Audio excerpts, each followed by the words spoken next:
Hello and welcome to Hands of the Goddess, an interview series where we explore the diverse and profound experiences of those working with feminine deity.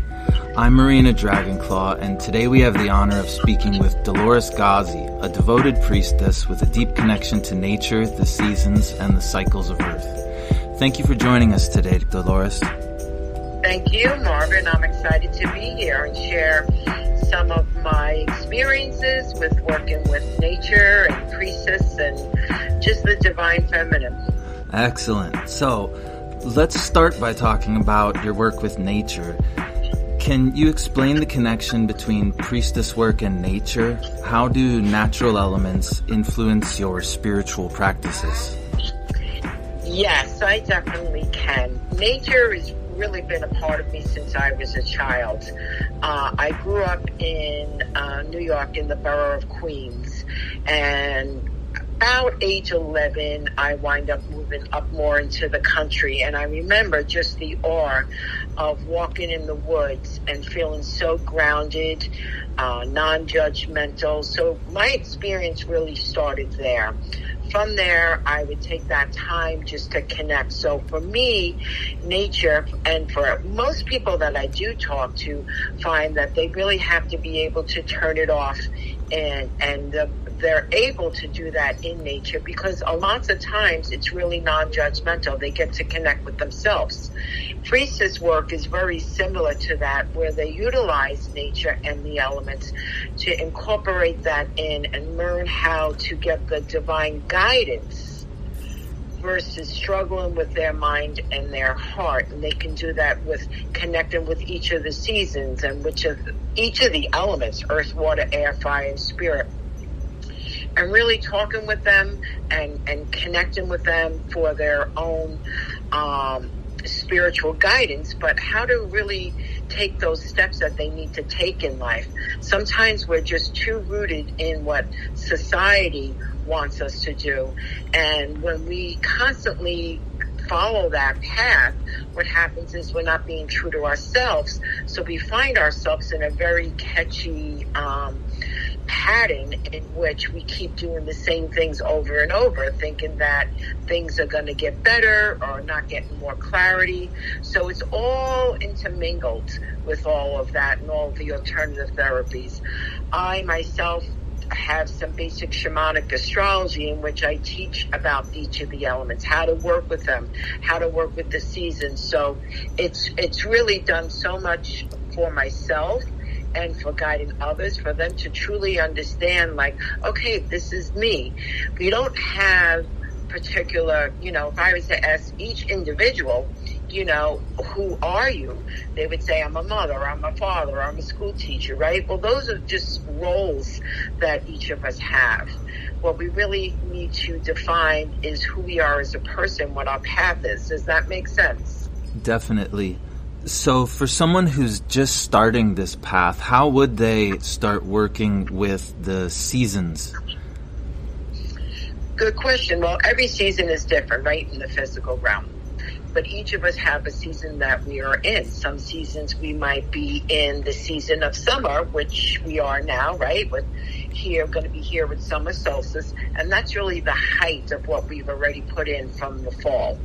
Okay?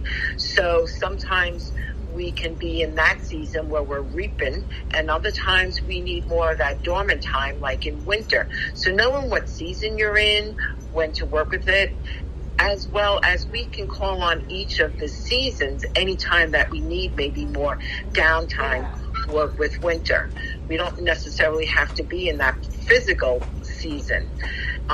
Maybe we need to have more thoughts or clarity or ideas. We could be working with springtime, really trying to grow things. So there's so many different paths within each of the seasons that I can connect you to. I also do readings on what season should you be in and what season should you be working with. Oh, that's so interesting. So it's as if the inner self has its own seasons that it goes through while the outer world's having its seasons too. That is absolutely correct. And lots of people just find that amazing. And when I start to work with them in that aspect, they're like, wow, this really helped me a lot, because now I'm able to get more clarity or work with that season. So it really makes a big difference. Can you describe a specific seasonal ritual or festival that holds particular significance to you? Well, for me, it's all about the autumn equinox as well, too. It's just letting go. So lots of times people are trying to go through stuff, right? And they need just to let go of that. Or how do I move on? And so when is the autumn equinox? The autumn equinox is around September. It varies, September 20th to sometimes the 23rd. It is the mark of really fall, and it's all about starting anew, letting go. So this way, when Samhain comes around the end of October, if you follow the wheel of the year, then you're able to start a new path and start, emerging in spring. So if we follow the physical seasons and the internal, we're able to really work with that really well. So an example would be an individual that I did a reading for, and she was trying to always be in the height of everything, of like the summer season, and she really needed to be in the autumn season and work with that. And you could do that through journaling, going out in nature. I'm trained in morning altars, which is all about going out in nature, picking up nature items, journaling with that, getting your clarity, and then making a beautiful mandala in regards to what it is that you are trying to work through, where you want the outcome to go with. Oh, that takes me right to my next question is, how do you use natural elements like herbs, crystals, waters in your rituals and ceremonies? Do you have different ones for different seasons? You know what, to be quite honest with you, I don't. I really don't, because I tune into the energy of what is needed. So I don't really like labels and roles. I really like to have individuals, if I lay out all different types, okay, what would you like? What is calling to you right now? Because that is really the way that crystal or that herb would really work with that individual. Say, for instance, an individual's trying to protect themselves because they're maybe people pleasers, right? Uh-huh. So what do roses and thorny plants do? Right, so they smell good, they're beautiful, but they're also a little sharp. Correct, exactly. And they're sharp and they have these thorns for boundaries. Okay? So this is how I work with everything. Plants, stones, I do a whole thing with that, and it's based off of it being intuitive and working with also that individual. That's how all of my work is done. Readings, healing sessions, that is what's true for me and what aligns with me. And generally, just about everyone, once they can understand or look through a different lens, then select something. And it's just so funny on how they select it, that is really what they need, even if they don't have all the information. There's such an intuitive level to all of this.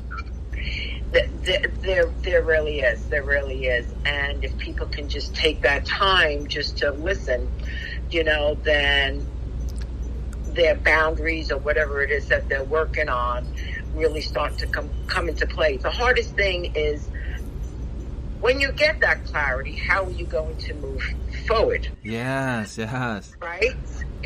So a lot of people get hung up with that, and it's just taking those little baby steps.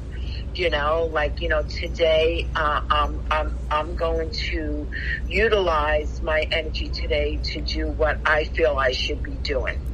So then you might be presented with maybe at work or a personal relationship, something you don't want to do. And I said, then comes the next step. It's the art of communication. Instead of saying, no, I'm not going to do that, say, you know what, that's a really interesting idea. Let me think about it. I don't feel comfortable doing it right now. So I allow that individual to start learning about communication and how to communicate. Does that make sense? Oh, yeah, that makes sense. It seems to be that we're becoming more disconnected from nature due to technology. And as that happens, we have to start learning ways to stay interconnected with nature. And it seems more important than ever. Is there a specific way that people can sort of break away from their technology and get back into nature more readily? Yeah, I mean, you're just going to have to utilize a discipline. About, 5-6 years ago, I came off of Facebook. It was just getting too dramatic for me. So for me, it was, okay, what's going to work in my life right now? Yes, I need to live in the modern world, but I also need to know what I need to get up every day and move forward. Like, I'm an individual who can't just run out of the house. I got to get up early. I got to take my time to sit out on my lanai, connect with my plants there. And for me, that definitely works. So there is a balance. How that balance is achieved depends upon each individual and what they need. Of course, if your role is like a big manager taking care of something, you need to use technology a little bit more. But there is a way, if you choose, to balance and making those boundaries to be able to connect. So it'll vary from person to person, but it is definitely achievable.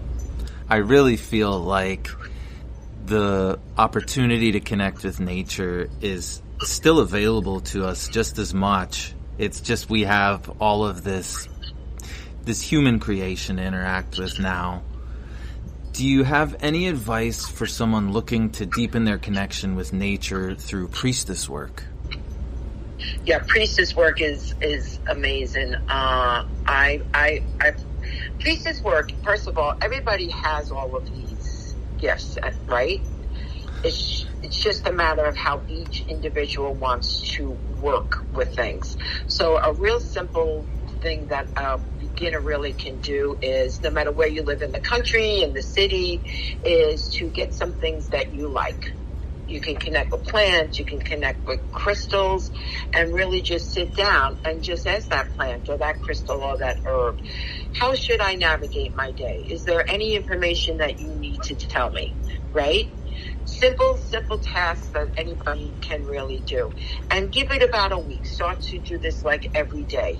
And at the end of the day, you can say, okay, today I had this problem or this situation. I really wasn't too sure how to handle it. Can you give me any input on it and help me to release that part? And next time this arises, help me to form the right words to communicate so I can, move forward for the next time. Simple tests like that. That's all part of the priestess work, is connecting with nature, using certain tools, and really understand it and working with, not demanding, not saying like, today I'm going to get this amount in sales, today I'm going to do this, whatever it is, working alongside. And people also forget that lots of times when you work as a priestess, when you work with nature, that there is always going to be sometimes not a quick response. And then you have to learn how to know that, okay, I have to wait until something else arises for this to really happen. And the more that you work with this and do this, then you get in a rhythm of nature and you're able to identify real quick, okay, this is going to be a slow time. It's still out there, but it's just going to be a slow time because other things need to develop. Does that make sense? Oh, yeah. That's so good. Is there a specific crystal or plant that you seem to gravitate towards? Again, I'm one of those people that really don't. I have tons of different types of tools, and I just decide, okay, today I'm going to work with this, or today I'm going to work with that. And I don't even know why, and I don't have to know why, which is really the beauty of it. So I suggest people to take a look and see what's drawn to them. And of course, that always changes, like working with the elements. One day I might need fire, which is all about action and balance, right? How do I apply my action but still get balance? Fire, please ask me. Please work with me today.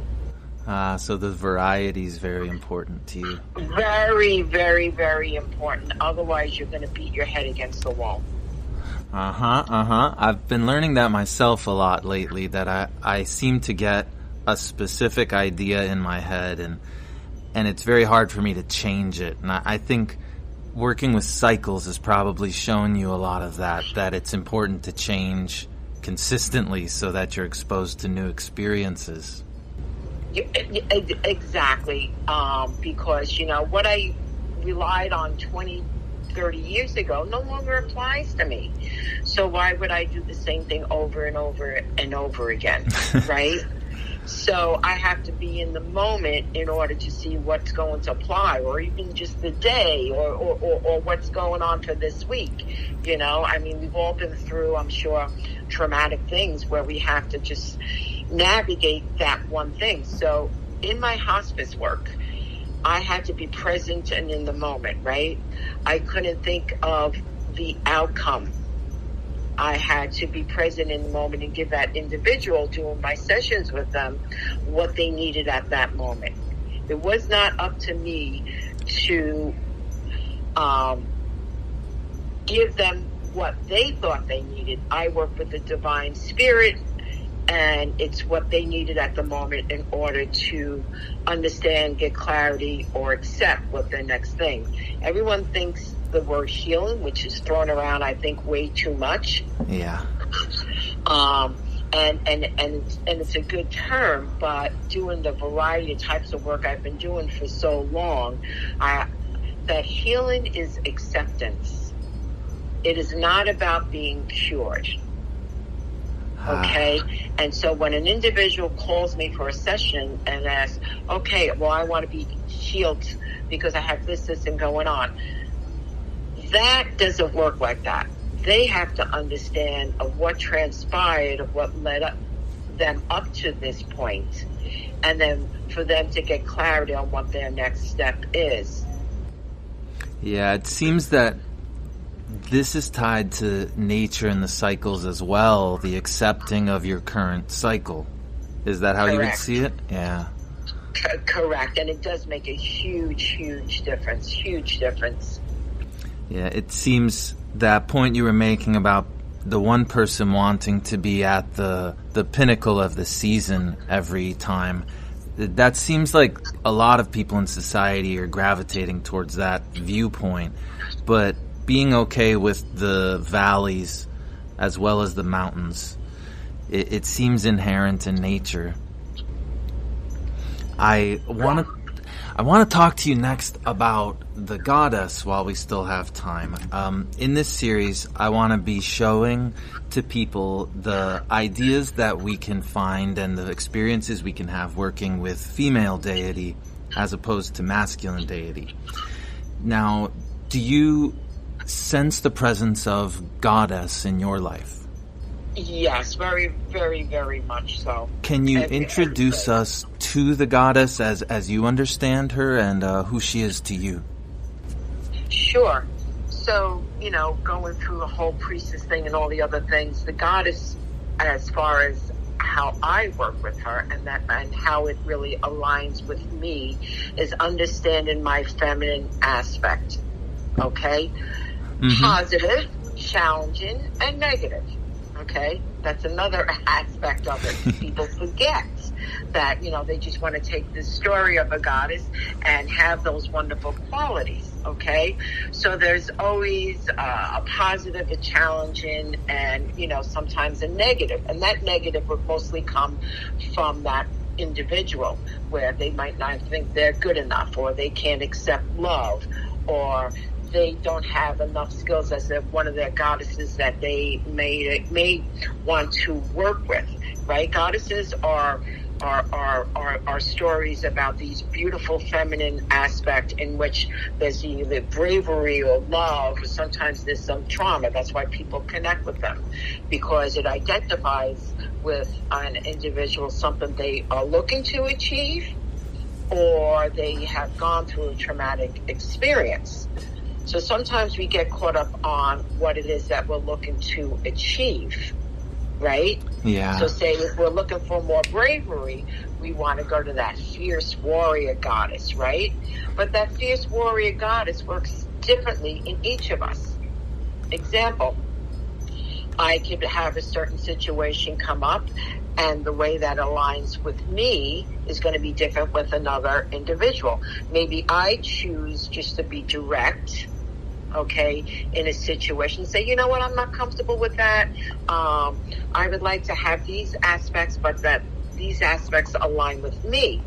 And another one says, no, I want those aspects. I want to be, I want to be more bolder, and I'm not going to give people a chance, So you have to pick goddesses out and understand yourself and ask them to align it with how you are.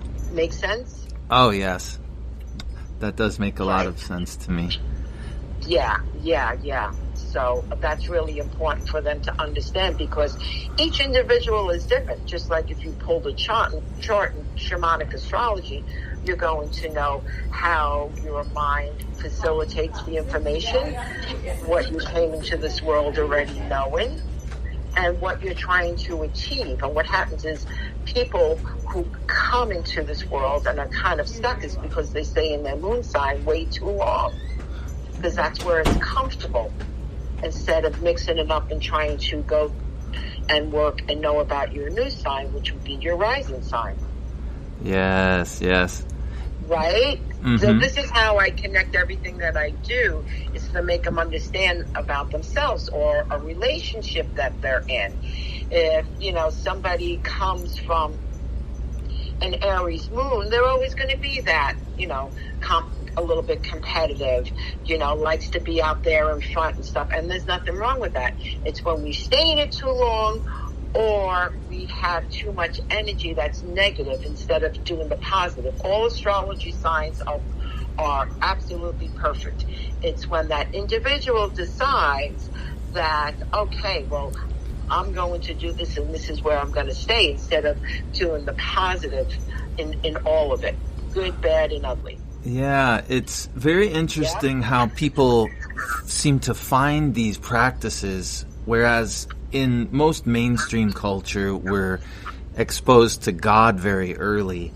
But when it comes to the mystical practices and goddess, it seems like we have to find it, and it's not always presented to us right away. Do you remember learning about goddess and the mystical path and these things?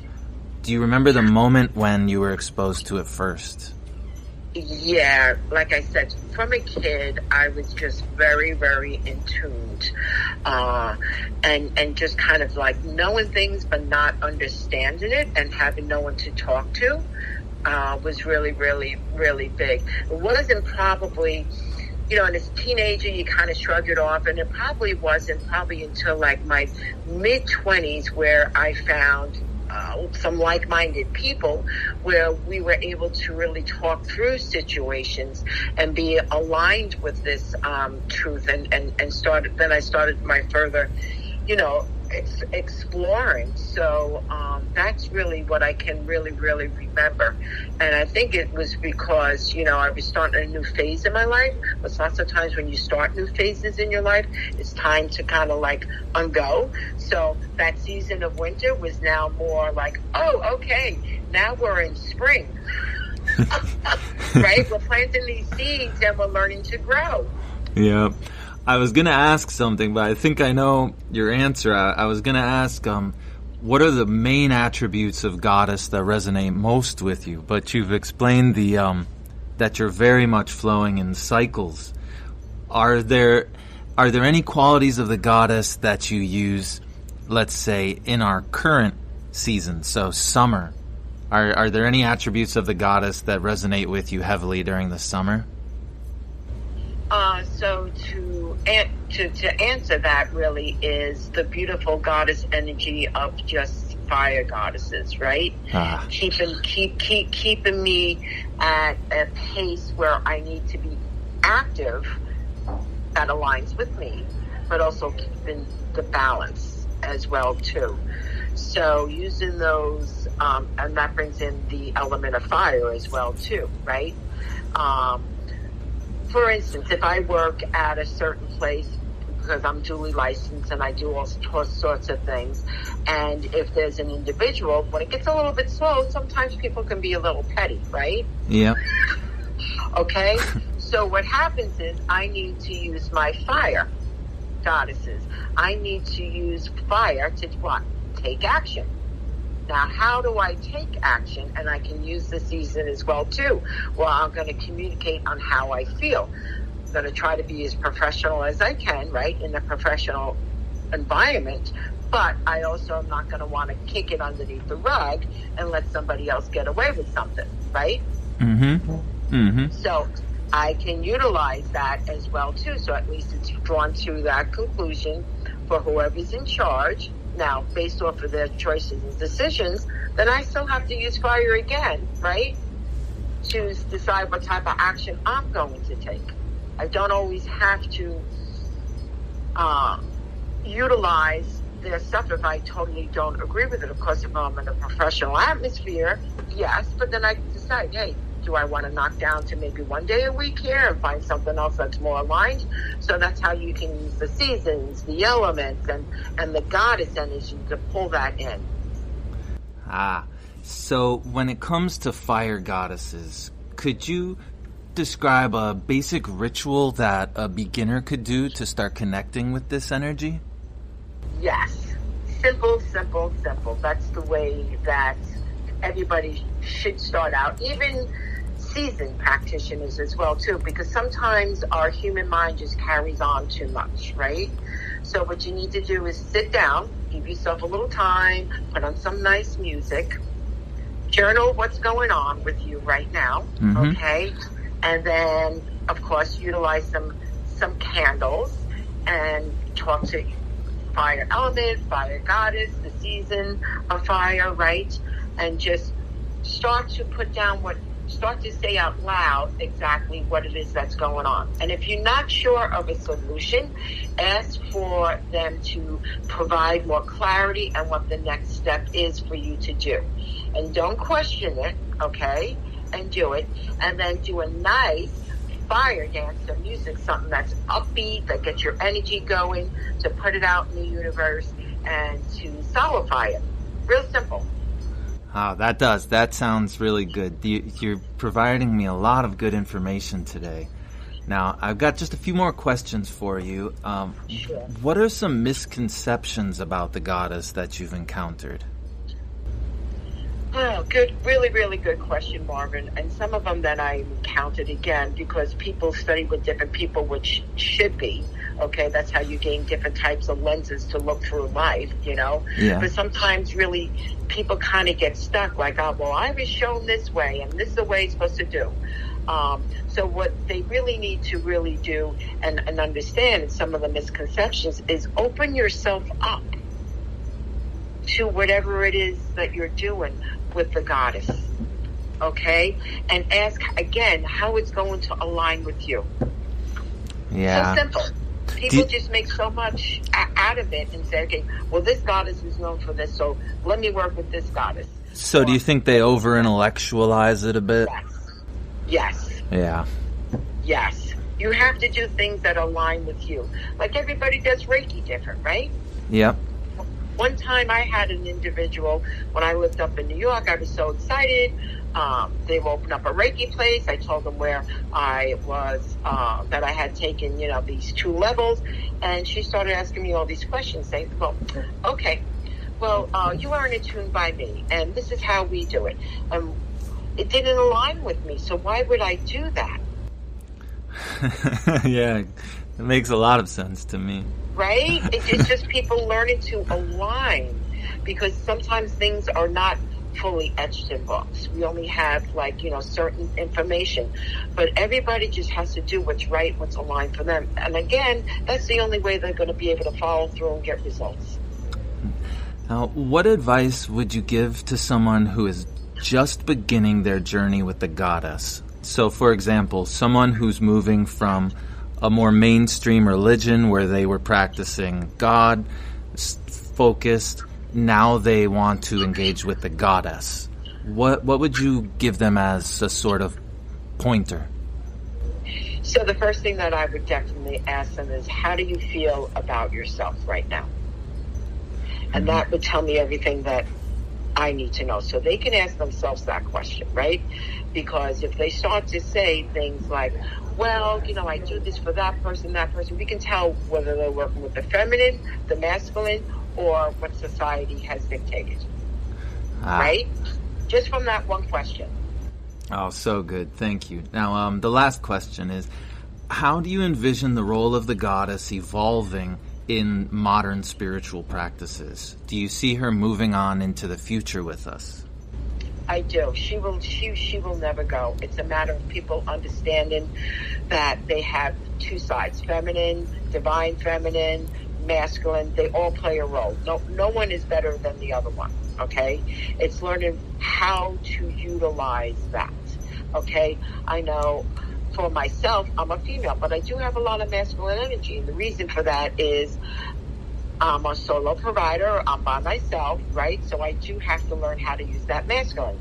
I don't want to stay in that masculine all the time. I want to have my female side also nourished as well too, right? Yeah. Because at this point, I'm just feeding my masculine due to outside circumstances to some degree in the physical realm, right? Doesn't mean that I don't nourish myself inside.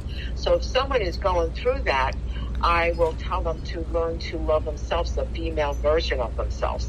Some people think that the female side is too weak. And then you have the opposite when men said, I'm entitled to cry.